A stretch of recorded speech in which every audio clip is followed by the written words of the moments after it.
晚睇熱數，潮流興勁咁有點悶悶，一齊睇熱數，進入啲次元空間多個倍，嚟睇熱數嚟睇熱數，收視再攀升，觀眾最喜歡，齊睇熱數，齊睇熱數，陣容最強大舞台中奪冠。Red， 開片，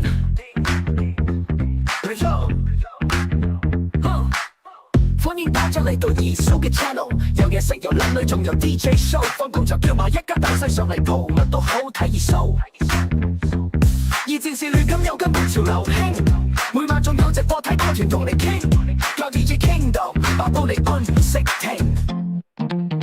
更多精彩嘅節目喺晒熱數，熱數或是幕後盡力做，為咗得到家庭觀眾喜歡，節目品質高高，從來最豐富。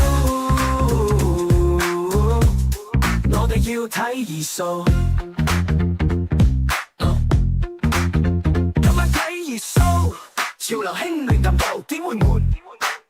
一齊睇熱數，進入二次元空間多個伴。嚟睇熱數，嚟睇熱數，收視再攀升，觀眾仲最喜歡。齊睇熱數，齊睇熱數，陣容最強大舞台中奪冠。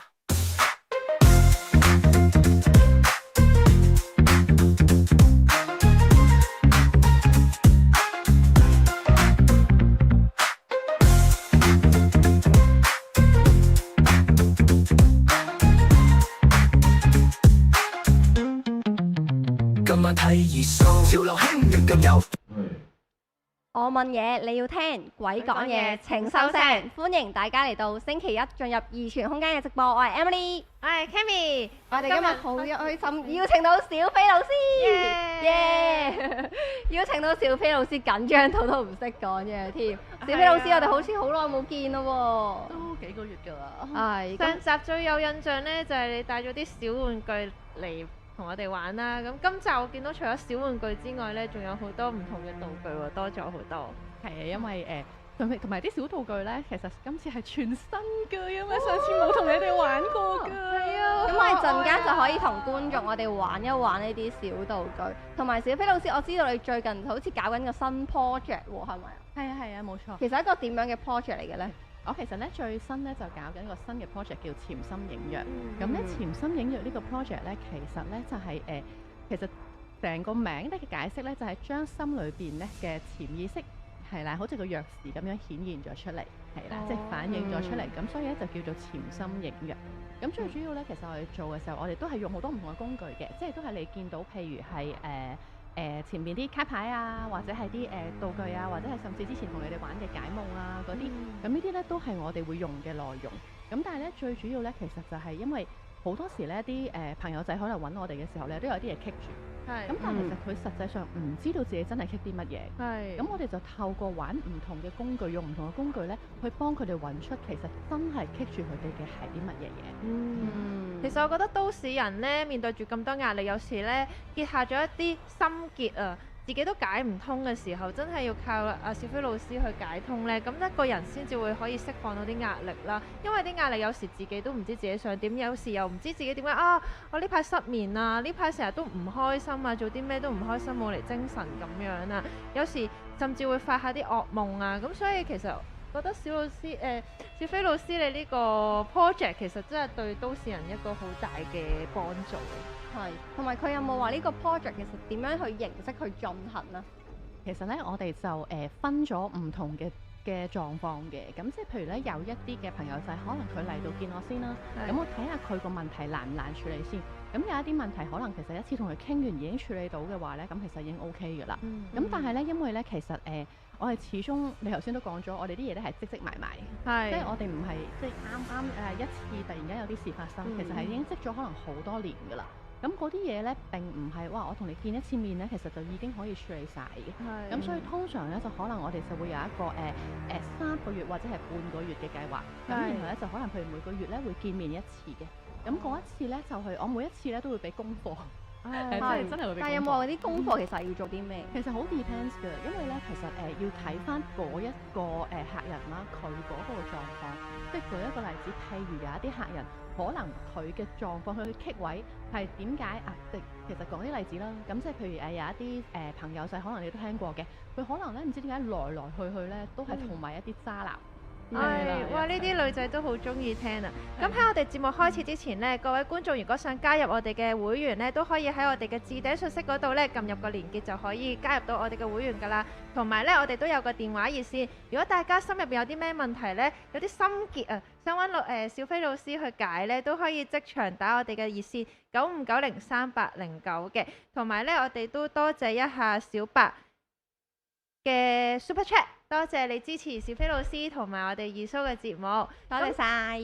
係啦，多謝晒。咁另外呢，我頭先聽到你講話有故事分享喎，係點樣可以透過呢個 project 可以解決到點樣可以唔再遇到啲渣男呢？係咪有個故事分享？係咪好有好有冇即時聽到啲 juicy 嘢就好有興趣。係啊，咁其實嗱好多原因嘅，因為咧其實應該咁講，每一個人佢棘住嗰個位，或者佢潛意識咧，我哋由細個開始咧灌輸入去某一啲嘅嘢咧，其實都唔同嘅。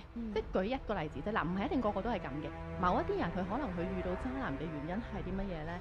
就係可能佢哋細個不斷俾人灌輸係你唔值得，你唔夠好，係啦，等等有呢啲咁嘅情況。咁然後我哋要揾咗，其實喺個潛意識佢裡面嗰個信念，實際上佢相信自己啲乜嘢先？點解先至會遇到呢啲人？咁然後揾到俾佢之後嚇，舉個例子啫，都一定係個個都唔同。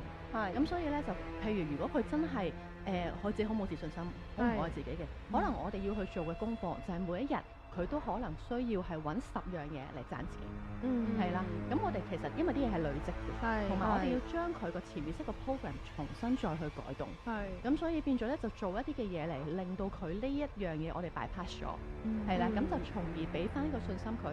咁到佢再去遇到呢一啲即係唔希望見到嘅男士嘅時候咧，其實佢自己識得避開，或者佢識得去話俾佢聽，其實你唔適合。同埋識得學識拒絕咯，因為自愛就知道自己中意啲乜嘢嘢啦，咁就會識得set 一個界線，可能拒絕一啲唔好嘅嘢，拒絕啲內耗。啱啱聽到小飛老師分享嗰單 case，其實都比較偏向心理學。其實佢同心理輔導係咪好相似，或者同佢心理輔導之間有啲咩分別咧？其實咧嗱，如果你講翻話傳統嘅心理輔導啦，咁可能其實佢哋會用好多唔同嘅方式啦，例如係有冇聽過 CBT 啊？冇，即係一啲behavioral therapy 嘅改變係啦。咁其實你問我啊，係唔係同一樣嘅嘢？其實完全唔係嘅。咁但係你問我哋有冇攞到一啲心理學裡面嘅一啲嘅精髓出嚟咧？其實我哋攞到有攞到呢樣嘢出嚟嘅。咁但係只不過我哋用嘅方式可能唔同。即係譬如舉一個例子嘅，就係可能我哋攞公仔，我哋去呈現一啲嘢出嚟，去俾你睇到，其實原來你而家發生緊樣係咁樣嘢。咁你願唔願意繼續再去做呢樣嘢咧？咁其實一定要俾佢睇到，同埋佢願意去面對我哋，先至有機會可以再做到下一個步驟咯。但有冇話佢哋之間最大嘅分別其實係點樣？係形式、時間定？其實就唔可以係咁講嘅，因為其實本身首先第一樣嘢啦，心理學其實佢哋真係一門可能已經過咗好多年嘅科學。咁但係咧，即係完全冇意思係即係去講邊樣嘢好同邊樣嘢唔好，只係一啲唔同嘅工具嚟嘅啫。咁但係咧，因為傳統嘅心理學咧，其實佢哋有好多嘢要做嘅時候咧，佢哋係好需要咧係做好多，譬如係 research 啊之類咁樣，然後跟住先至可以去有少少嘅改動。係啦。咁但係咧，我哋呢啲唔同嘅，我哋咧係用實驗去開始去證明嘅。咁所以變咗咧，我哋就係唔係話哇，我哋要每一次我哋會轉一啲嘅嘢，我哋都要做好多嘅嘢，我哋先去做到。咁所以相對嚟講就會比較快脆咯。但有冇話其實佢都會去透過一啲夢境去解決一啲嘢咧，或者叫做分析佢一個而家咁樣嘅狀況，佢嘅潛意識點樣去做到呢樣嘢咧？絕對有嘅，咁就係我哋視乎嘅。所以點解我就話每個即係每一個客人，我哋都會有唔同嘅情況，就係咁解。我哋需要咧開頭咧，可能會同佢傾一段時間偈先，咁去睇一睇咧，其實而家例如有啲咩困擾佢啦，咁譬如呢排好似頭先你講話，哇！我成日發惡夢喎咁樣，咁可能我就會去了解多少少佢個夢係咩情況，然後幫佢去揾一啲嘢出嚟。咁但係唔係喎，我諗你哋都有好多時有人聽過啦。喂，我唔記得自己個夢係點嘅噃，係啦。咁你哋會聽過呢樣嘢，咁呢個都其實日常生活中見得都幾多。咁如果你冇夢嘅時候，咁其實我係唔能夠用個夢境去幫你解釋嘅。咁所以呢個時候我就要出第二啲嘅工具。但係如果其實話冇發夢，其實係咪代表佢而家個狀態比較好，唔需要導致有啲潛意識去夢境反映出嚟咧？其實唔係嘅。嗱，頭先一樣嘢咧，就係每一個人咧，其實我哋每一晚咧都會大概係發4至6個夢嘅。係啊。咁你有冇聽過咧？眼球快速轉動嗰個時期啊 ，REM 淺層睡眠嘅時候。即係嗱，每一晚咧，其實發夢咧，我哋有4個階段嘅。其中咧有一個階段咧係咧，你聽到隻眼咧會碌嚟碌去，係啦，嗰一個時期。嗰個時期咧，其實就係發夢嘅時期。咁但係咧，就其實我哋能唔能夠記得個夢咧，就 depends on 我哋喺邊個 stage 嗰度醒啦。咁但係如果唔記得夢咧，就唔係一定係代表頭先你講嗰個情況嘅。即係舉一個例子，其實可能佢攰得滯，係啦，佢可能醒嗰下佢有機會喺第二個 stage 嗰度醒。咁所以其實佢可能已經唔。但係有冇話有幾多個 stage 咁樣？幾多個 stage？4個 stage。咁每一個階段可唔可以詳細講一講咧？其實咧就最主要，如果要知道發夢嘅話咧，其實就係快速眼球轉動嗰個 stage。咁另外嗰啲 stage 咧，其實對夢境嚟講係唔係太重要嘅。OK，佢屬於第幾個階段？佢係第二個階段。第二個階段。咁其實我哋成日都話發夢，好多時候你啱啱都講到，我哋其實每日都會發到幾個夢，只不過我哋記唔記得。咁但係如果我哋真係醒翻嚟，佢記得嗰個夢特別記得咁樣特別清楚，其實會反映到啲咩？可能甚至我發完個夢，我知道個夢境當中個時間啦，幾多點啊，夜晚幾多點啊，或者大概時間或者個地址，其實都會唔會話有啲關係或者代表到啲咩？好犀利啊 Emily！ 做咩？做乜突然間查比較深刻？唔係，佢問得好好啊啲問題，就一受寵若驚添。唔係，因為其實你頭先問嗰啲問題係全部都係精髓嚟嘅，係啊，真係嘅。嗱，例如頭先你喺度問，究竟其實如果佢特別記得深刻啲，咁係代表啲乜嘢咧？呢樣嘢咧係非常之重要嘅，係啦，因為其實咧我哋好簡單，我哋譬如咧去講翻潛意識係啲咩嘅咧？潛意識其實你係平時唔會察覺到嘅嘢嚟，係啦，即係我頭先自己問你，你知唔知你潛意識諗緊咩啊？話明係潛咗入去啊嘛，咁梗係唔知啦，係咪？咁但係如果係啦，你個夢就係 sorry，你嘅夢境唔 sorry，你嘅潛意識佢其實有啲嘢係想提醒你，係啦，可能例如你壓力已經係大到頂唔順啦，係啦嘅時候，咁要點算咧？咁佢就要透過夢境去提醒你。咁但係咧，有啲人咧，可能佢就係突然間某一啲片段，佢係突然間記得勁啲。頭先好似頭先你講，係代表啲咩咧？嗱，譬如我舉個例子，係啦，我點一點你先。OK，Emily，係啦，咁你應我啦，係咪？咁就好好啦。但係如果可能我細細力你留意唔到嘅話，咁我真係想再叫你，我要點樣做啊？再大力啲，冇錯，再拍。其實係一個大力啲提醒嚟嘅。冇錯，呢個係其中一個做法，佢係大力啲嘅行為。喂 ，Emily 咁樣。咁但係咧，亦都仲有一個可能性嘅，就係如果我今次拍你，你唔應我第2日再拍你咯，我第3日又再拍你咯，我第4日又再拍你咯。呢個就係重複夢嘅來源。係啊，有啲人真係會 keep 住發重複夢嘅問題啦。咁亦都有啲觀眾問咧，會唔會有啲過身先人去報夢嘅故事啊？呢個咧係啦，我應該叫佢睇翻咧上一集。呢個就睇翻上一集。但係咧，魚蛋再問多一個問題，就係如果成日都夢到先人，同埋咧佢直情話自己可以控制到夢境喎，咁呢個係咪真係話有少少精神病呢啲？嗱，我唔能夠一概而論嘅，因為其實因為我哋頭先講過，我哋每一個 case 都唔同。咁但係咧，其實有啲人咧係真係可以控制到夢境。我有試過嘅，不過等你分享咗先。係啦，等你講咗先。係啦。咁咧，因為咧，如果咧佢哋咩人可以控制到夢境咧？有冇聽過有一樣嘢叫清明夢？有，即係日頭發嗰啲夢。唔係，清明夢咧就係代表你瞓緊覺，你發緊夢嘅時候，其實你係知道你自己發緊夢。呢個係第一步。好似試過咁嘅狀況。係啊，係咪啊？係啊，其實有一啲人係天生已經可以做得到。但係其實佢真係未進入到一個深層睡眠喎，係咪咧？唔係咁嘅意思，係只不過係其實佢係中間有一啲嘢咧，佢 mix 咗。係啦，咁所以咧，頭先佢講話，喂，第一層就係你本身你瞓緊覺，你知道你自己發緊夢。係。跟住咧，第二層咧就係去到你知道你自己發緊夢之後，我可以改變嗰個夢。係啦，即係我明明見到係啦，前邊有個人可能係殺緊另外一個人，係啦，但係我知道我發緊夢，我知道我有超能力，係啦，我可以令到你停。係啦，咁佢就去做呢一樣嘢，咁呢個係第二層。咁所以頭先阿魚蛋問啊，係咪有即係如果佢話佢自己可以控制個夢，係咪一定係精神病呢？其實我唔敢一定答你，因為有人係真係可以做到嘅。咁但係的確有人係可能係因為精神病，佢覺得自己做到而係唔係嘅咁樣。咁所以呢啲真係要睇 individual case 咯。咁清明夢同埋呢個出體係咪都係同一樣嘢嚟㗎？其實係唔同嘅嘢嚟嘅，不過咧，因為咧我哋就偏向心理學嗰邊嗰啲，咁所以變咗我就唔去涉獵一啲關於真係可以靈魂出竅嗰啲就冇關係。因為我自己有試過發夢啦，都有啲夢比較奇怪嘅，我唔好記得啦。咁我發完夢，即係我瞓醒咗啦。我想瞓醒，但我想繼續瞓，我就繼續瞓翻啦。咁瞓，然之後我就會去聯想翻我啱啱發嘅夢境啦。然之後就真係叫做夢翻我哋原本諗到嘅我夢嘅嘢。然之後我會諗辦法去控制件事咯。你真係要揾我多啲。係實物呢啲咪就叫做清明夢咁樣。呢啲都算嘅，咁但係咧好明顯一樣嘢咧，我睇到嘅嘢咧就係你發得唔好。唔係我就唔係咁睇嘅。係我嘅聽專家分析啊。係啦，我係覺得咧，因為我頭先講過，唔同嘅人其實係適合唔同嘅工具去處理唔同嘅嘢。咁但係咧，好明顯咧，我就咁聽嘅時候咧，我知道咧，夢對你嚟講咧，應該係一個非常之有用嘅工具。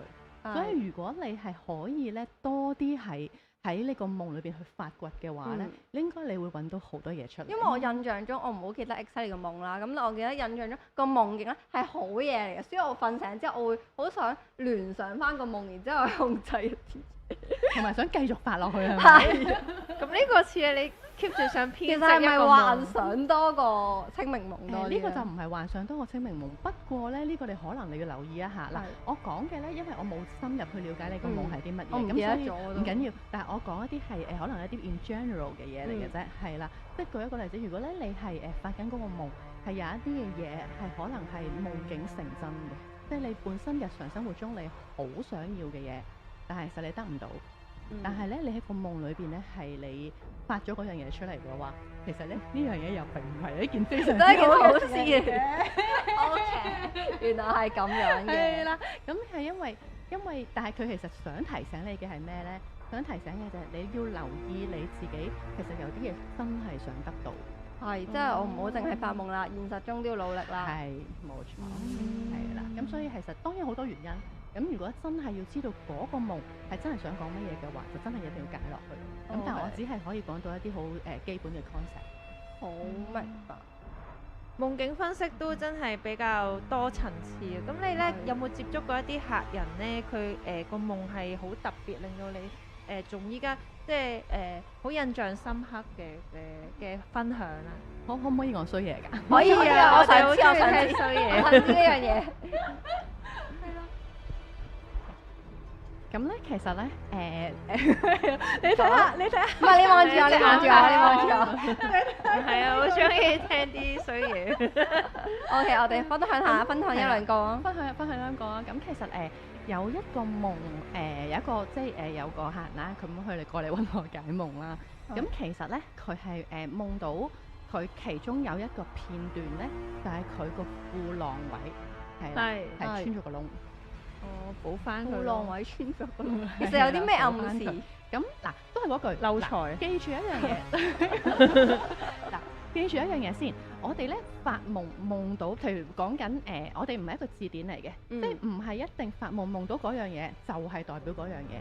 我哋去解一個夢嘅時候咧，其實我哋要係同嗰個人去傾好多嘢咧，先揾出佢真實嘅潛意識係啲乜嘢嘅。咁所以其實咧就並不代表我今日講完呢一位嘅客人佢個褲穿窿代表啲乜嘢，以後咧有人發夢用到褲穿窿就係嗰樣嘢啦。係啊係啊，都睇翻個狀況。好多觀眾咧，即係包括我自己，有時咧發完啲夢好特別，嗰日崩咗隻牙喎，我即刻就上 Google 咁樣 search 下崩牙代表乜嘢咧。咁但係依家聽完小飛老師知道，原來其實即係要針對翻人去分析，要去揾小飛老師㗎。係啦，咁究竟褲浪穿窿係代表乜嘢？呢一位客人咧嗰日幫佢揾到出嚟嘅咧，其實咧係佢同佢嘅女朋友性生活出現咗問題。係啦，因為咧你褲穿窿，你個褲穿窿可以喺好多唔同嘅位置噶嘛，即係你可以喺褲腳啦，但係佢竟然可以喺屁股，冇錯，冇錯，即係你見到我突然間個樣又變咗，係比較怕醜，突然間我哋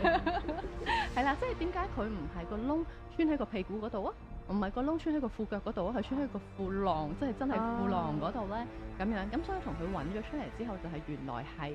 即係喂，你同你女朋友即係嘅性生活上面有啲唔夾，咁其實佢自己知嘅，咁所以佢都向我咧，其實承認咗佢係曾經出過軌，係啦。咁但係如果當你個夢，即係其實佢仍然係愛佢女朋友嘅，係。咁但係個問題就係，你當你個夢佢真係提醒你仍然愛佢，咁但係你做咗一啲嘢出嚟，其實你係即係會令到佢唔開心嘅，咁而你又繼續去做喎，咁點算呢？咁樣咁其實我再同佢傾咗之後，咁就係講即係同佢傾翻啦。咁其實佢真係要同佢女朋友去傾翻呢一個問題，大家去揾到個解決方法出嚟，咁而唔係繼續再錯落去咯。係，咁但係會唔會話其實有啲夢境可能真係嗰位客人就夢到啲褲浪位突然穿窿，咁但係其實會唔會話即係有啲嘢你個地點或者同你現實生活中嘅時間或者邏輯嘅地點係唔同，會反映到啲咩？因為我發過個夢咧好搞笑嘅，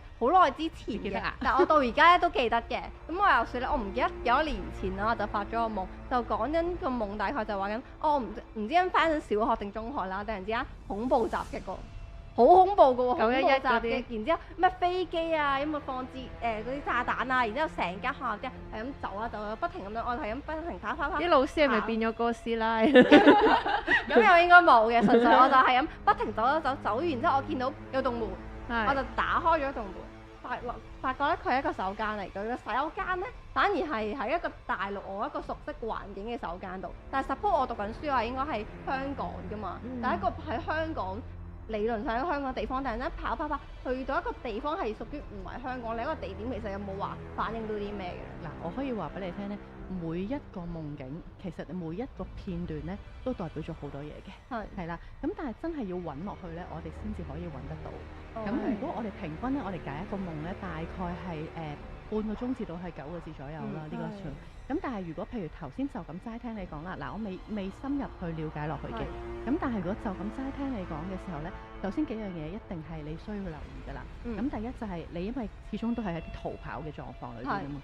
咁其實你都要睇下嗰一段時間，你係咪突然間有啲咩壓力，有咩人追住？太耐，我都唔記得咗啦。係咪嗰陣時就嚟近考試嗰陣時？我唔記得啦，純粹我覺得我突然間開完夢，我成日醒係特別記得，係因為我覺得個環境係你首先係手間先啦，仲要係 suppose 我應該喺香港嘅位置，反而係一個大陸嘅位置。我諗咧會唔會有啲代表住啲咩嘢？好似好奇怪。絕對有嘅，係啦。不過咧，如果你講香港同大陸嘅咧，我諗我哋唔好再講啦。OK，唔好再講啦，係太遠啦呢樣嘢。係。反而我哋觀眾咧有個夢喎，佢咧即係呢個發財夢嚟喎。佢話咧佢夢過啲6合彩嘅 number 咯，跟住夢完之後，哇！點知開咗中5個字啦，跟住佢望到啲 number，但係佢又冇買到喎。呢啲係咪叫預知夢咧？哇！如果有呢個預知能力嘅話，真係同超能力差唔多。跟住佢就最後冇買到啦，佢就話。好可惜咯。咁其實係咪真係有呢啲預知夢，或者真係可以咁準確去預測到一啲六合彩 number？其實咧，以我哋嘅經驗嚟講咧，其實咧就唔係完全冇預知夢嘅。咁係但係咧，其實真係有嘅預知夢咧，其實係好少嘅啫。咁咧，其實有一個現象咧，我唔知你哋有冇聽過叫 danger flu。係點樣嘅咧？ danger flu 咧，其實咧就係你有冇突然間咧去試過喺去到某一啲地方，你好似覺得似曾相識似曾相識我有啊，係啊我我成日都有係究竟係咪我係咪唔知我究竟係發緊夢嗰陣有夢過咁樣嘅狀況，定係我成日都發啲叫做白夢咧，導致有咁樣？係咪自己有病啊？成日係啊，有都諗緊時我夢境入邊夢見一個紅書包，現實中真係見到一個紅書包，我就覺得係哇，我係咪有超能力啊？咁所以好多人咧就係會將呢一啲咧係歸咗去叫做預知夢呢一類。係咁但係其實咧呢個真係有一個科學上面嘅現象咧，叫 danger flu。其實咧係腦裡面呢一啲嘅回路駁咗去，令到你以為你自己係夢過呢一啲嘅嘢。咁但係其實唔一定係嘅，因為腦咧係好中意呃人嘅。係啦，咁但係如果你話係啦，頭先嗰位魚蛋先生有機會係其實你應該係個腦呃咗你，等你自己以為唔係嗰啲佢咁樣諗咗會唔會好啲啊？會唔會覺得好啲？其實咧，你以為自己會發達，但係咧個腦同你講咗係你自己唔爭取啫。會唔會係就係話反映翻其實係你冇爭取，你現實中冇爭取一樣嘢，所以就算俾咗 number 你都冇中到，其實都係一種壓力嘅源頭去其實有令到呢啲。機會㗎，但係我覺得你好有 potential 去做解夢啊！因為其實都係一種好潛意識，我成日都想做呢樣嘢啊，但係我現實中可能做唔到，然之後發夢就會想去做呢樣嘢，就會呃咗自己。有陣時候都諗，究竟係我呃咗自己啊，定我真係發過咁嘅夢咧，定我真係經歷過呢啲嘢咯？即係夢入邊什麼都有，現實上什麼都沒有。嗱，我哋咧最重要一樣嘢咧就係、其實講過，無論係用任何嘅工具都好啦，係我哋最重要嘅一樣嘢咧並唔係究竟嗰樣嘢嘅來源係點樣，係最重要嗰樣嘢咧就係呢一樣嘢點樣可以令到你嚟緊嘅生活過得更加好同埋更加開心，呢樣嘢先重要嘅。係啦，咁所以譬如你話，喂，如果頭先你發夢，係啦，你喺你個夢境裏邊，其實佢提醒咗你啲乜嘢咧？你攞到啲乜嘢 insights 咧？呢個先至其實係我哋解夢最重要嗰一樣嘢。即係譬如舉一個例子，頭先講話，喂，如果你嗰個夢係啦，當時我係解咗嘅，你真係受到某一啲嘅壓力嘅，咁其實會唔會係時候要處理呢啲嘅壓力嘅來源咧？嗱，係啦，呢個就係分享多個夢好唔好啊？好係啦。咁咧就係呢個有一位客人啦，咁咧其實咧佢就都係啲比較 juicy 少少嘅嘢。好，我都好想聽呢啲 juicy 少少嘅故事。不過我哋咧就稍後啲時間留翻一啲埋伏線，我哋播咗一啲靈異短片先。我哋睇少數民族呢條先啦。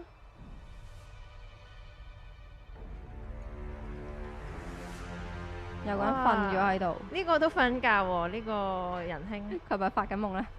唔知佢發緊啲乜嘢夢咧？瞓極都叫唔醒。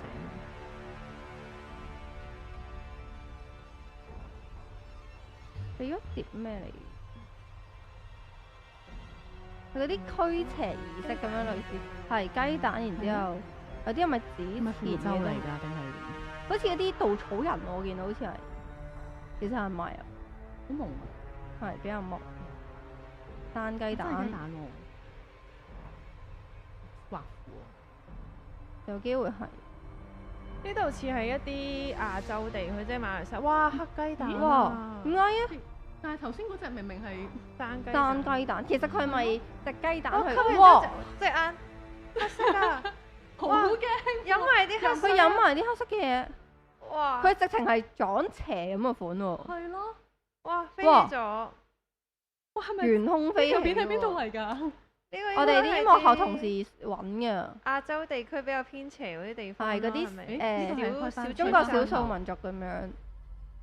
佢係首先攞咗嗰啲一碟嘢裝咗啲雞蛋一啲可能真係同佢驅邪，係想驅邪，但係佢又飲翻啲邪喎。但係係咪失敗咗咧？最後起身嗰刻仲係見到你隻眼，頭先見到全黑啊好恐怖好喎！驚我哋再睇多次先。好靈異啊！呢個瞓緊覺嘅呢個，佢一開始係咁一個人瞓咗喺度啦，佢應該係長期都唔醒，所以係咪應該有佢啲家人係咯？先佢應該有啲幫佢病瞓喺度，做啲咁樣我估驅邪儀式。熬極都唔醒。係咯。各位觀眾係點樣睇呢？有冇啲咩睇法呢？或者有冇啲比較感覺比較勁嘅觀眾可以分享下？同埋有冇呢方面嘅專家？係。係啊，呢啲你有冇話真係要其實雖然你對夢境分析比較擅長，有冇話對於呢啲咁嘅靈體或者都有啲強大嘅感覺呢？嗱，我好坦白講咧，其實有陣時咧都會始終你真係會做一啲真係潛意識嘅嘢啦。係咁所以其實有陣時咧都無可避免有啲嘢會遇到嘅。係咁但係咧就因為我始終都唔係法科嗰邊嘅同事。係。咁所以如果譬如我真係有遇到嘅時候，其實我都會真係請翻啲法科同事去幫手，因為其實我自己都唔想掂咁多落去，因為我亦都唔識。咁你有冇啱啱睇呢條片，你會 feel 到啲唔太好嘅感覺，或者有啲即係佢指你個第六感啊。我知道第六感啦。其實我望落去咧，我覺得係假嘅多過真嘅。OK 係啦，咁但係就呢啲都係你自己嘅覺得嚟嘅，所以我都唔係好肯定究竟呢啲片。好，不如咁我哋就講翻啲分翻開心嘢先。係開心嘢先，有啲 juicy 嘢。係啊，啲 juicy 嘢。係啦，咁頭先你講到關於即係壓力源嘅，係咁我記得咧之前係即係做過一個嘅即係個案啦，係啦，咁其實嗰個都係解夢嘅，因為其實我唔係淨係做解夢嘅，不過咁啱啲 juicy 少少嗰啲咧都喺解夢嗰度出現咗，咁就係關於咧有個男士係啦，咁其實咧佢本身就係佢係中意女士嘅，佢真係中意女士嘅喎，咁但係直嘅，佢係直嘅冇錯。咁但係咧，佢喺個夢裏邊咧，其實佢就發夢咧，就幫一位嘅同性，即係男性咧，就後交啊。係啦，我哋係咪需要有？我諗呢度有冇18禁嘅觀眾？應該冇噶嘛，係咪？可以繼續講。呢啲我哋都好學術分析。係啦，如果係18歲以下就千祈唔好睇。係。好，我哋繼續分享先。係啦。咁係啦，咁跟住咧，其實佢就呢個夢困擾咗佢都一啲時間嘅，即係長期都喺度。唔係發咗一兩次嘅啫，係啦。咁但係困擾咗啲時間咧，就係佢會去質疑死啦，點解我會發埋啲咁嘅夢咧？其實我咪亂㗎。係啦，冇錯。其實咧好多時咧，即係我諗你哋一定有聽過個 term 係耳夢啦。係啦，耳夢係同一啲性有關嘅夢。咁但係咧，其實咧好多時咧，一啲人咧去發呢啲叫耳夢嘅時候咧，佢會有好多羞恥感喺度，因為佢嗰啲嘅即係嘅對象咧，可能係一啲可能佢唔應該有幻想嘅對象，即係佢個人啊或者朋友啊，道德感咧，佢有啲道德驅所，覺得點解我會咁做咧？係啦，咁所以變咗佢哋就會有啲羞恥感喺度，咁所以變咗佢哋亦都未必敢同人講。咁但係咧，因為其實咧，我想話俾你聽咧，耳夢咧基本上咧就一定同嗰啲嘢冇關嘅，即係同性係冇關嘅，反而唔同潛意識冇乜關係。同潛意識有關，但係唔係同唔係即係 exactly 代表嗰樣嘢。係啦，咪即係其實頭先你講話屋企人咁樣。如果佢發夢係見到同一個屋企人發生關係嘅話，其實唔係代表佢潛意識係想同嗰個屋企人發生關係，冇關係嘅。係啦，咁我哋就係要揾出嚟究竟係啲乜嘢。佢頭先嗰個咁，佢會去質疑自己，喂，我係咪亂㗎？其實係啦。咁但係其實最後同佢解咗個夢出嚟咧，其實完全唔關事嘅。係咧，佢現實上面咧，真係有人咧喺工作上面咧逼緊佢做一啲佢唔想做嘅。嗰啲職場潛規則。係，但係當然嗰個潛規則就唔係講即係工作上啲壓力性冇關嘅，即係可能係啦，係可能啲同事夾硬逼佢買奶茶啊，老細或者老細逼佢去做一啲佢自己唔想做嘅嘢。係啦，咁所以佢就覺得嗰個總之就超唔開心啦，抑壓住之後呢個夢就想釋放翻嚟話俾你知，喂，其實你真係買奶茶呢件事呢，就係難受到好似耳夢咁難受。因為可能喺佢覺得呢個唔屬於職場應該發生嘅嘢，咁就變咗喺呢件性事度，咁就其實佢呢件事都suppose唔應該發生嘅嘢咯，有啲都係佢唔中意嘅嘢咯。但係有冇話一啲客人就係佢發啲比較特別嘅夢、神奇嘅夢，即係佢唔單止要揾你去解夢啦，亦都有揾其他師傅解夢，個結果其實係唔一樣。係啊，會有幾個唔同版本嘅睇法或者視感咁樣咧。嗱，其實咧就首先一樣嘢啦，我哋咧個夢，因為我哋每一個夢咧，其實包含嘅信息咧都係大量嘅信息。係。大量嘅信息意思係咩咧？譬如我老師佢最勁嘅係啦，佢可以將一個夢解到6層出嚟。係啦，六層係啦。咁6六層嘅意思，可能係佢同一個夢裏邊，係佢可以喺佢生活中唔同嘅範疇，其實都有一啲嘅嘢反映咗出嚟。猜到，因為夢其實係咩呢？執藥，佢係將你日常生活中所遇到嘅嘢係啦，執啲執啲執啲執啲執啲執啲，然後就砌到變成呢個夢咁樣樣，係啦。咁所以咧變咗咧就係話，喂你唔係話唔同人去解係啦，係有唔同嘅結果，只不過咧係因為一個夢實在有太多個信息啦。其實我哋譬如我哋靠頭先講話要30分鐘至45分鐘去解一個夢，其實我哋都可能只不過係解到1-2層出嚟。係咁要挖到去好深入、好深入、好深入，可能我哋就挖到4、5、6層出嚟。但係有冇話最高有幾多層嘅咧？ 6層，我或者知我老師係可以解到6層出嚟。係，但係有冇話其他人最高可以解到幾多？定係其實呢個係層數係無限咁樣嘅咧？其實我覺得我自己覺得可能係無限嘅。咁但係我覺得其實有幾多層咧係唔重要嘅。都好似頭先嗰樣嘢話，我哋每一次我哋做一啲嘅嘢咧，我哋都有目標。即係個目標就係你能唔能夠透過呢一個諮詢，令到嚟緊你可以做得更加開心，好似打機過關咁樣。係，即係你會唔會能夠做到？譬如頭先講緊嗰個情況嘅話，喂，佢睇到其實佢唔中意佢而家嗰份工個程度，咁當然其實佢唔中意嘅程度，梗係唔係真係賣奶茶啦？呢個係個即係我哋玩緊啫。咁但係佢唔中意佢份工個壓力嘅程度係大到，其實佢覺得係幫一個同性去即係去係啦，好難受。係啦，佢難受到佢呢個情況。咁其實係唔係你應該需要去面對？究竟你係咪繼續要喺呢份工裏邊再繼續？其實就係逼佢面對一啲問題。冇錯。同埋我覺得再深層次啲嘅話，就已經涉及到可能佢嗰個價值觀啊，佢嗰個道德觀啊，或者佢呢件事其實對佢咁難受，可能但係點解佢仲繼續受呢？就可能佢有啲咩家庭嘅，有啲咩負擔啊，咁所以可能每一個解夢師去再要諮詢嗰個客人嘅深度呢，咁就可以睇到嗰個夢境嘅深度。咁啊視乎翻嗰個客人同嗰個夢境分析師佢點樣去溝通啊，或者其實佢自己唔識得講自己啲嘢嘅，有時可能都要靠分析師。佢有時睇佢啲神情啊。你預咗唔識講？係啊，因為佢真係，如果唔係就唔會發夢啦。係啊，佢真係壓抑到唔識講、唔識溝通、唔識開口。因為如果識得開口，知道自己發生咩事，就唔會去諮詢啦。咁所以我覺得應該答翻觀眾問題，就應該真係要睇翻嗰個客人可以揭得開嘅深度有幾大啦。同埋好睇嗰個叫做分析師，我覺得係睇唔同角度咯。即係你企喺3點鐘方向，你睇到呢樣嘢；喺6點鐘方向又好似唔同，所以就會導致版本唔一樣咯。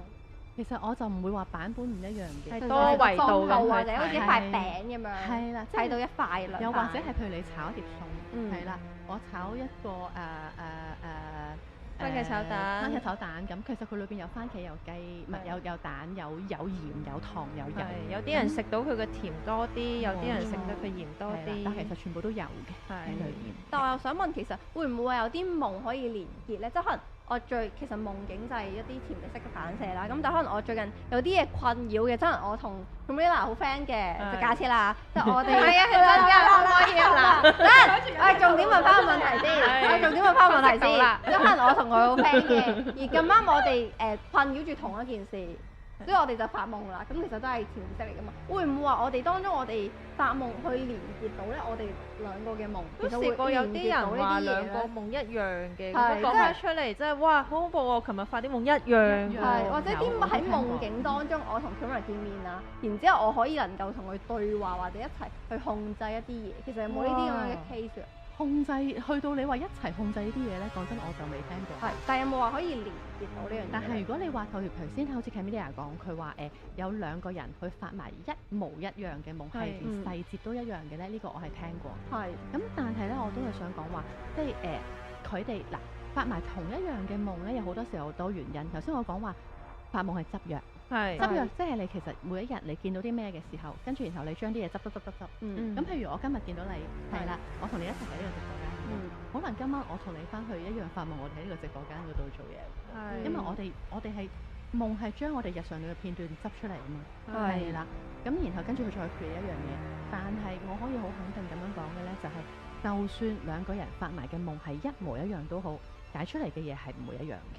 個內容都唔會一樣。反而係咁樣嘅。我再嚟兩個人發同一個夢，可能因為佢哋都係因為啲類似或者同一樣嘢嘅困擾，所以導致發咁樣嘅夢。反而應該就唔係，因為我發現最多發同一樣夢，可能係嗰啲雙生子啊，嗰啲即係 twins 孖胎啊嗰啲，有時佢哋發夢真係一樣嘅喎。頭先我講嗰個咧係表兄弟嚟嘅，表兄弟係啦，表兄弟，咦可以分享一模一樣嘅夢。咁但係其實呢個係咩故事？details 嘅夢咧，我已經唔記得咗啦，因為其實都好多年之前㗎啦。咁但係我就係記得嗰陣時去解嘅話，係兩個夢係完全解出嚟係唔同嘅。只不過因為點解佢哋攞咗同一個片段咧？因為嗰段時間其實佢哋都成日見面，成日一齊，佢哋去嘅唔同嘅地方都係一齊。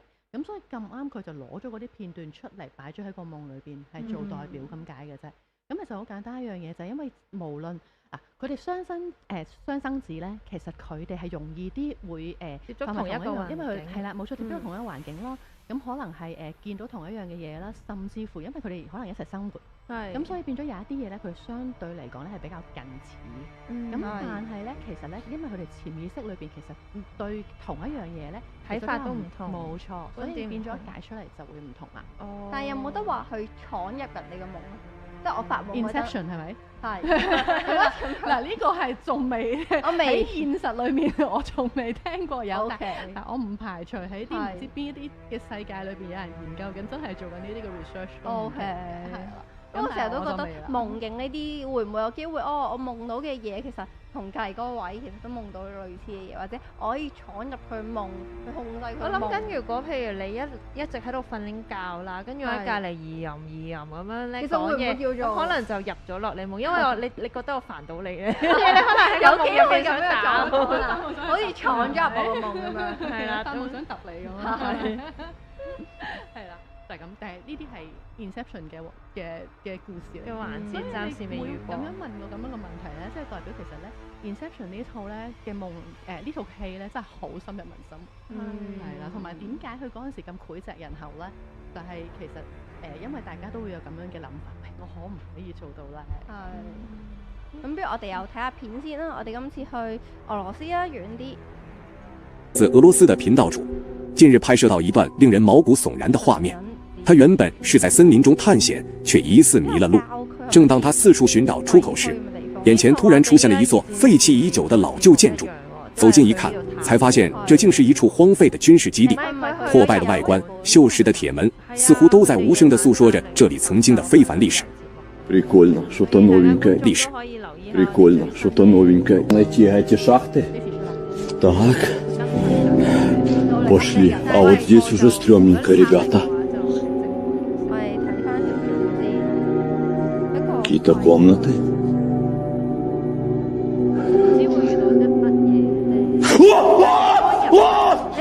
有人喎！ Что было? 驚啊！但係日光日白嚟我講。出現的是曾被囚禁的士兵，還是那些未能安息化作遊魂的人體實驗對象，沒人能說得清。但那個鏡頭中的人影確實令人難以釋懷。畫面睇得多咧，我發夢應該都會夢翻呢啲畫面。係，我哋就咁睇呢個畫面係長頭髮啦，黑色頭髮，然之後白色衫。因為都會有震驚咧，有代入感到啲嘢。其實我都係覺得比較假。OK，咁我哋唔好講條片啦。係。今日咧，我見啦，我又反而問下你哋咧，我又唔係話 feel 到好多嘢，我純粹係覺得有少少嚇一下咯。即係可能我呢方面嘅感應叫做唔係好強。有冇觀眾話 feel 到啲特別嘅嘢咧？睇下。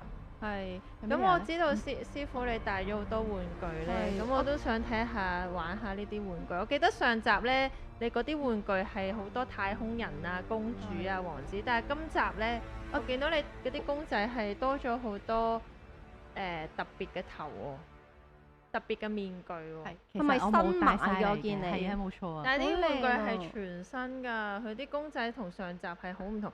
上集我覺得係比較多公主同王子咧，但係今集佢多咗好多。如果運動元素，係我哋可以。點解你今集會置入呢啲咁特別嘅公仔？因為咧，其實咧多咗好多職業咯。係公仔咧，其實咧，好似上次咁講，其實咧本身嗰個客人咧，佢揀咩公仔咧，其實已經好代表咗佢個心態其實係有啲乜嘢。係咁但係當然都係呢啲係就係我哋講緊潛意識呈現，係啦。即係如果舉個例子，譬如上次又都有太空人啊，係啦。咁太空人好多時嗱，因為嗰句唔一定嘅，因為我哋都要睇翻情況。譬如好似太空人咁樣樣，咁其實好多時咧，如果個客人佢揀咗呢個嘅話咧，可能係代表唔落地，唔落地啦，飄咗。上次戰士就係揀太空人咯。我哋要收，我哋細聽啲，係我俾啲。係啦，咁所以係有唔同。咁但係咧，今次咧其實多咗好多咧唔同嘅公仔咧，其實我哋都係最主要咧想去多元化啲。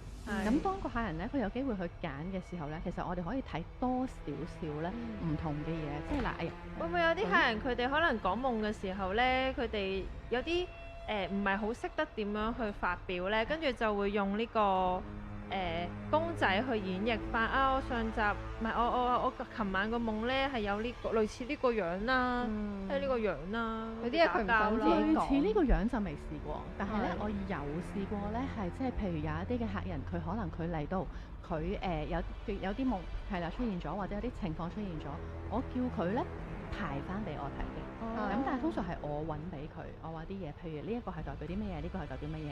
咁你試下如果排出嚟嘅時候會點樣做咧？咁都有機會嘅。咁亦都有機會咧，就係佢揀完佢自己之後，譬如有一啲嘅嘢，其實佢發現咗啦。咁佢會唔會願意去做啦？舉一個例子，譬如好似係啊，今集好啲，有張好寬闊嘅台面可以 show 晒啲公仔出嚟睇。係啦。譬如好啦，我咁譬如舉個例子啫，嗱都係嗰句唔一定嘅，所有嘢都唔係固定死嘅。譬如好似呢個咁，係咪睇到㗎？睇到，睇到嘅，係啦，好似呢個咁，係呢個咁。咁其實咧，可能佢揀嘅時候咧，其實係代表咧佢戴緊面具，係啦，戴緊面具。佢呢個比較藍色，然之後好似好惡咁樣，恐怖咁樣。係啦，戴緊面具。同埋藍色都好 down 啊！有機會係咪反映住唔開心咧？都係。如果通常咧，如果你譬如有啲呢度可能冇揀咧，如果係全個啲衫咧比較黑啲嘅咧，嗰啲就係多數都係代表唔係好開心，係啦。咁譬如呢個咁，咁可能有一啲去到某一啲位同佢做咗嘅時候，咁可能我就會問佢：你想唔想試下除咗個面具？係啦。除咗個面真係除到㗎喎，真係除到喎，係啊，真係除到㗎。其實就代表佢願意解開呢個心結。係，咁但係當然可能我哋要做咗好多嘢之後先可以去到呢一步啦。咁但係首先我哋就係要第一嘢就係睇佢本身係啦，攞出嚟嘅係乜嘢先。咁譬如你唔係戴玩具嘅話，戴面具嘅話，其實你未必會攞呢一個出嚟㗎。係啦，咁但係如果佢嘅話，咁可能我哋就會問佢：你係唔係成日戴住面具去做㗎？係啦，係咪仲要咧？除咗戴住面具做人之外咧，仲有一個情況咧，就係啦，你係咪扮惡？扮惡都係啊！佢特登扁埋個嘴。冇錯，佢扮惡。其實你見到佢本身唔係咁樣樣㗎。本身係開心笑嘅。係啦。咁但係咧，如果但係呢個樣咧係好恐怖、好可怕㗎嘛。係。咁所以其實佢扮出嚟係咪佢想保護自己啊？有機會。咁呢啲冇錯，咁所以呢啲我哋就要再 investigate 落去，再去揾深入少少，究竟係發生咩事？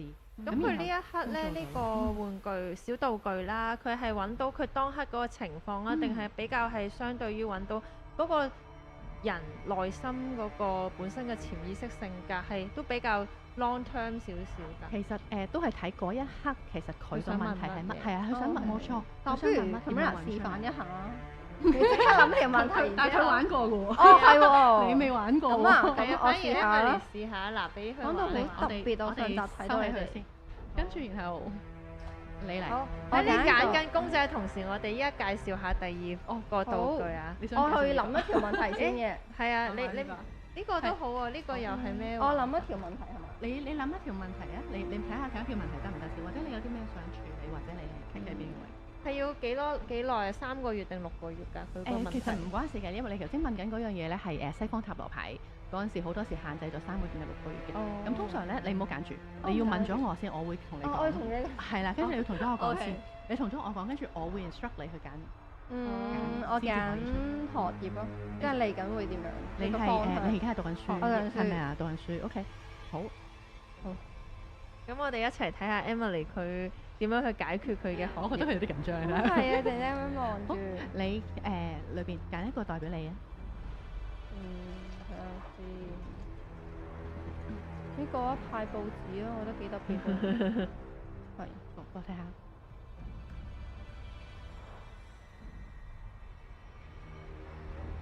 好緊張突然之間。上次好似揀3個，今次揀幾多個啊？而家揀住一個先，揀住一個係啦，揀住一個先。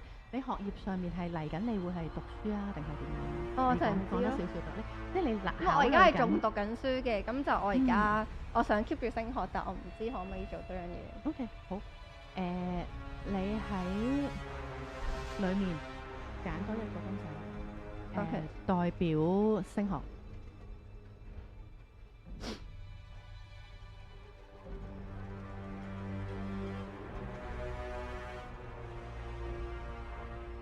幾多個？我好多公仔啊！死啊！有啲我覺得你要揀你當刻最有 feel 嗰個。你呢個啦係好似有啲 OK，恐怖，好突然之間。係啦，你總之有 feel 嗰個就啱噶啦，啱啊。係啊，幫佢解好下。犀利！請你將呢一個放喺呢一個裏邊其中一個位置，你覺得邊個舒服嘅？係啦，感受下呢一個放落去有咩位置？好，請你用左手掂住佢。好，非常之好，自己識得眯埋眼。好啦，你感受下，有冇啲咩感受啊？驚好啦，摸下佢，左手，左手你感受下佢有咩感受？都係驚。好，嗱，好簡單嘅啫。首先呢，你揀咗嗱，我未有今日唔夠時間詳細同你玩落去噶啦，估得有需要可以再啱玩。嘅咁但係呢，好啦，首先呢，我哋講幾樣嘢先。睇翻呢個公仔，你揀呢一樣嘢呢，其實呢，我覺得你係有心機想讀書嘅，係啦。但係係啦，你覺得你自己唔夠料。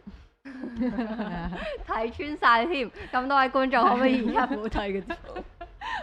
係咪唔應該繼續講落去啦唔？係，你好 keep 住講，keep 住準啊！講。係啦小飛老師講嗰啲。好簡單一樣嘢就係，因為本身呢度有個袋，佢裏邊嗯應該有報紙嘅，但係可能點解而家冇嘅？要派俾人？唔係，你手上攞住一個嘅，但係你覺得你自己唔夠料咯？我係係啦，明唔明啊？係啦，咁所以你揀嘅時候，個潛意識有啲係代表咗某一啲嘅嘢啦，遲啲再同你揀佢落去。好咁但係咧，你揀咗好明顯咧，讀書呢一樣嘢，你揀咗呢一個公仔，係啦，我唔知道睇唔睇到。應該睇係啊，到嘅好猙獰啊個樣。係，其實咧，你一睇到呢個公仔，你會驚嘅。咁所以，但係咧，講起讀書，其實你係驚。咁所以你自己摸落去，你驚咧，其實係好合理同好正確嘅。咁所以我先唔講你應唔應該讀落去，但係我先講嘅就係你，如果我繼續同你繼續做落去嘅話，我其實就會問你，你驚啲乜嘢？我會喺呢一樣嘢開始繼續同你拆落去。 OK，咁我哋節目後先再傾係呢個，因為就保留翻少少神秘嘅私隱先啦。我見到小飛老師帶咗把尺喎，好神秘喎呢把尺。好犀利啊！係小飛老師間單尺嚟㗎，憑其實有啲咩作用咧？我想問呢把尺。嗱，呢把尺咧就我哋打手板嘅。 OK，打手板係手板。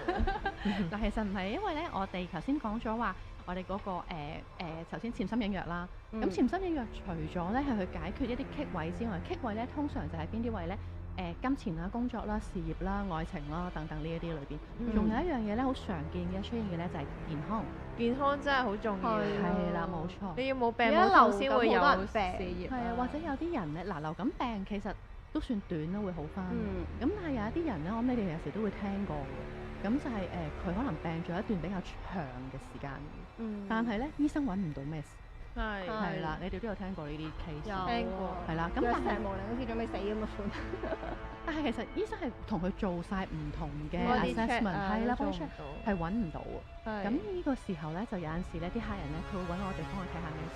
咁我哋當然都會即係問咗好多嘢先啦。絕對我要 reclaim 咧，就係我哋唔係醫生，我哋代替唔到醫生嘅。咁但係咧，我哋因為有好多唔同嘅情況裡面咧，其實咧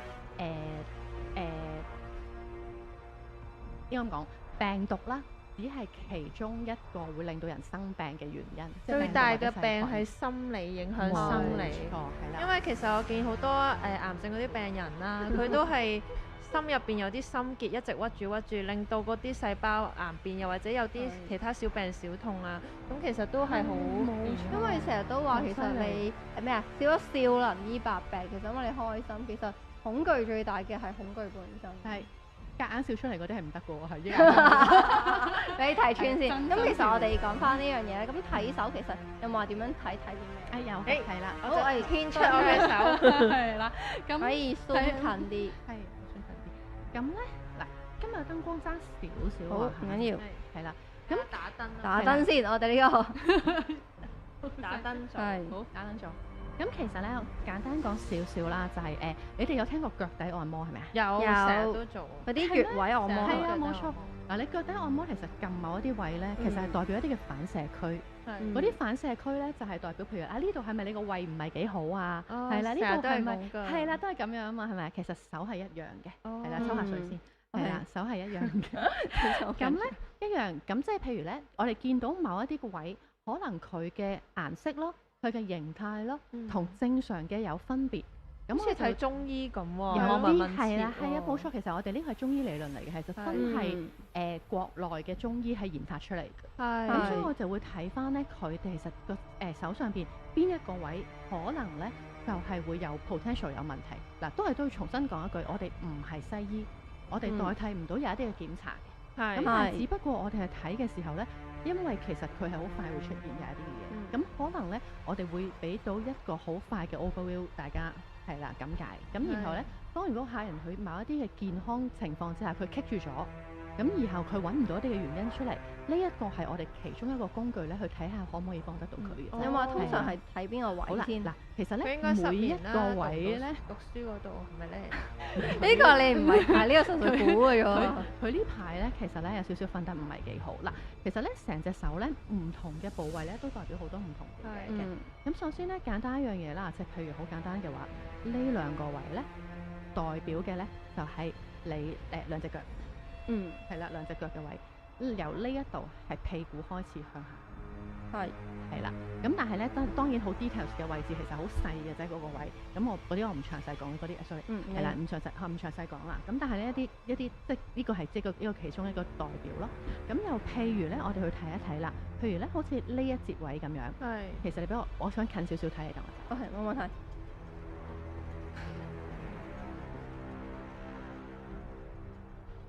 嗱，我想講咧，講咗個 overview 先。overview 咧，其實咧 Emily 咧健康應該唔係好差嘅，係啊。咁 OK，你唔好話俾我聽你好差，我覺得有啲差，係咪啊？係啦，唔係啊。如果就咁齋睇你隻手咧，基本上咧整體上你係基本上都幾健康嘅。唯一咧有啲唔係幾好嘅咧，就係你瞓覺真係瞓得唔係幾好，同埋你好多嘢諗。係啦，呢兩個係會成日出現嘅嘢嚟嘅。係啦。咁我哋係睇某一啲嘅位嘅時候咧，我會見到嗱，好簡單，睇一個位先。如果我唔知道zoom唔zoom得到落去，嗱，譬如你望下呢一啲位咧，下佢個鏡，佢個手，呢一啲位咧，其實你見到係冇乜紋，係咪？係啦。咁但係咧，突然間你邊一個位最多紋咧？隻手見唔見到啊？呢一個位係啦，反映咗啲咩？呢度呢個位就反映咗你好多嘢諗。係啦。跟住然後咧，呢一個位好啦，你見唔見到咧？上邊咧有啲顏色咧係唔同咗㗎。同其他係喎，見唔見到啊？佢多嘢諗嗰度特別多細紋喎。呢係啦，呢個位係咪多細紋嘅？我等睇你嗰個點先。咁係啦，咁所以呢一度咧，嗱，你唔係好嚴重嘅，因為我嚴重過你。係。但係其實會唔會純粹係做家務做得多？你唔會嘅。雖然我唔做家務嘅，譬如咧有一啲人咧，可能譬如我以前曾經有段時間咧，呢一個位咧係有啲揀嘅。我寫字寫得多。咁嗰啲係位係會嘅，咁但係我哋已經剔除咗嗰啲嘅情況㗎啦。咁所以其實有啲覺得唔好乜，睇埋睇邊樣嗰隻先啦。好啊，係啦，好好奇啊。咁即係可能佢依家瞓翻好啲，嗰啲紋就會冇晒喎。要一段時間嘅，因為其實咧尤其是瞓覺呢一啲咧，你唔係一晚半晚其實可以即係可以處理得到嘅嘢嚟嘅，或者係譬如好似佢比較多嘢諗，咁咧，我哋講翻佢先。咁呢啲咧都唔係咧一朝一夕可以改變得到嘅嘢，都係呢啲性格嘅唔係一直係啦。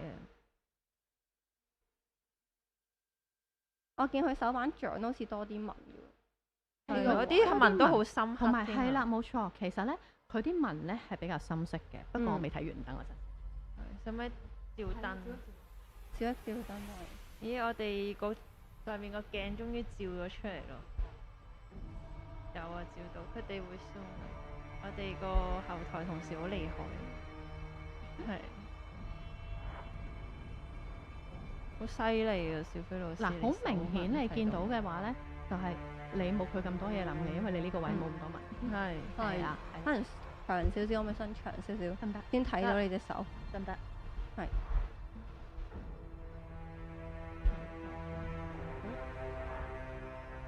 咁啲啊，你右腳咧會唔會有陣時會痛㗎？冇痛啊！呢個冇痛嘅嗬，係啦。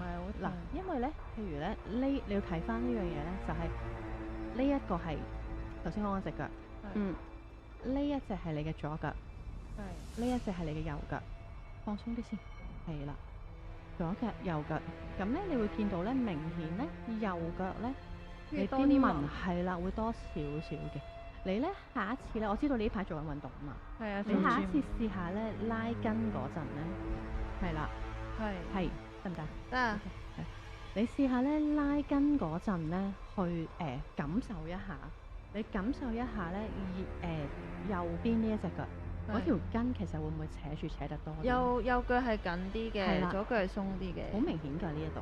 係喎。係啊，咁所以變咗，如果咁樣睇到嘅話，咁即係其實你需要拉，反而你係拉多啲嘅右腳。係啦，呢個情況。咁同埋咧，啲紋咧深咧，一般咧都係代表咧你問題多啲，關節唔係幾好。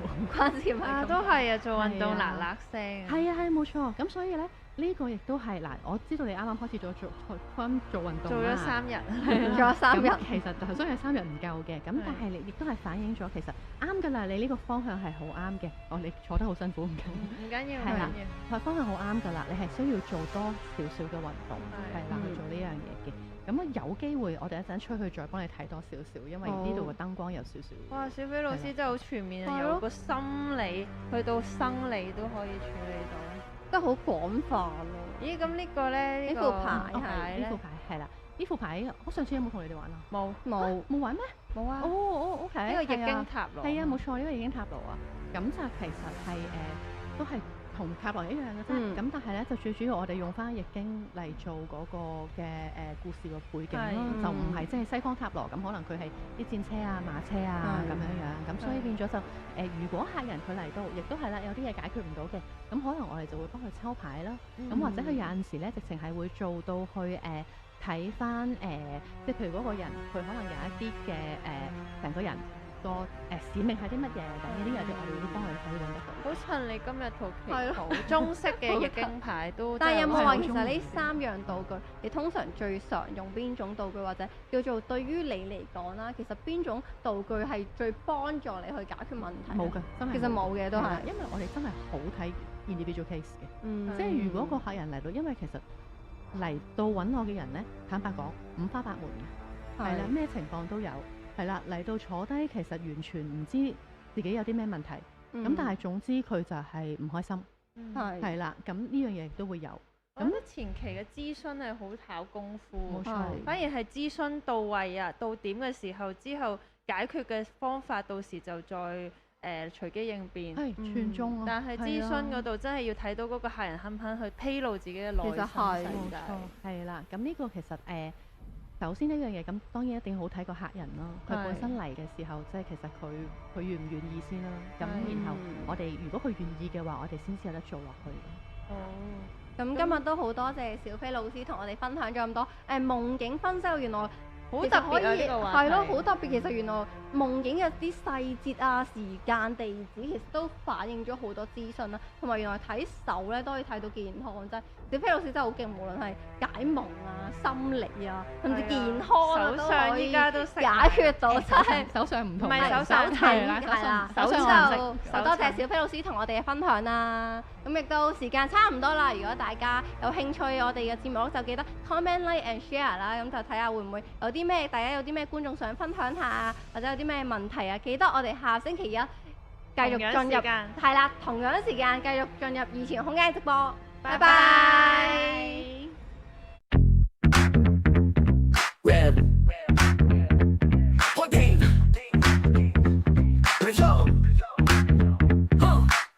歡迎大家嚟到二嫂嘅 channel， 有嘢食有靚女仲有 DJ show， 放工就叫埋一家大細上嚟蒲，乜都好睇二嫂。二戰士亂咁有根本潮流興，每晚仲有直播睇歌團同你傾，靠 DJ Kingdom 爆到你唔識聽。更多精彩嘅節目喺晒二嫂，或是幕後盡力做，為咗